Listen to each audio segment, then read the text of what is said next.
السلام عليكم. maanta waxaa waaye maalinta la dili rabo, saas darteedna waxaan leeyahay inta wax ii qabta iskii cafisan, inta kalena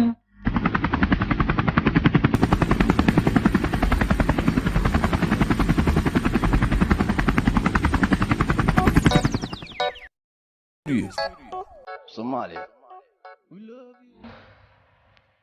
waa kasa in la dilaa la rabaa nabad geliyo. laga yaabo inaan nolosha dambe ku kulanno. intaa jeclahana waxaan leeyahay qalbiga idinka asalaam. waxaan idinku codsanayaa inaan dhar ii keentaan sababtoo ah dhar la-aan ay hayso. dharkayga dhan sixiraa lagu daadiyey, marka dharaan u baahanahay. haddaa ii heli kartiin intaa la idin ka hor dhar ii keena atleast dharka way badbaadinayaan fahanteen. meesha ku jooga ani dhan si kala noqonayaa, marka iga soo gaara. horta waxaa ugu xun adduunyada in lagaaga naxsado, in lagu dilo, in la rabo male lagu xareeyo.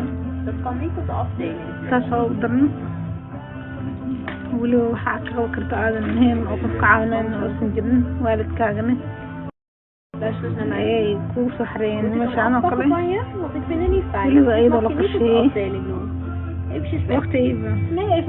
waqti iiba okay. waa kanaa qolkan igu soo xareeyey.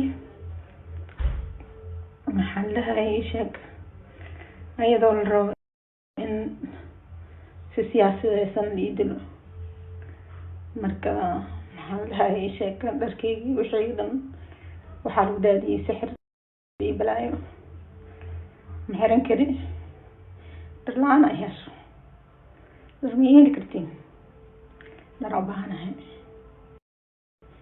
teeda kale qof i wada u baahanahay oo faranta igeeyo oo iga soo gaaro meeshaan intoo igu imaado iga kaxeeyo aan u baahanahay.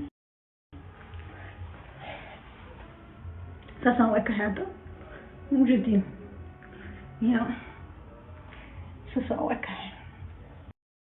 waxaa la idhooyaa ma fiyoowid qof waa lama idin laakahay idinka ya may laakiin waa iska shidanaysaa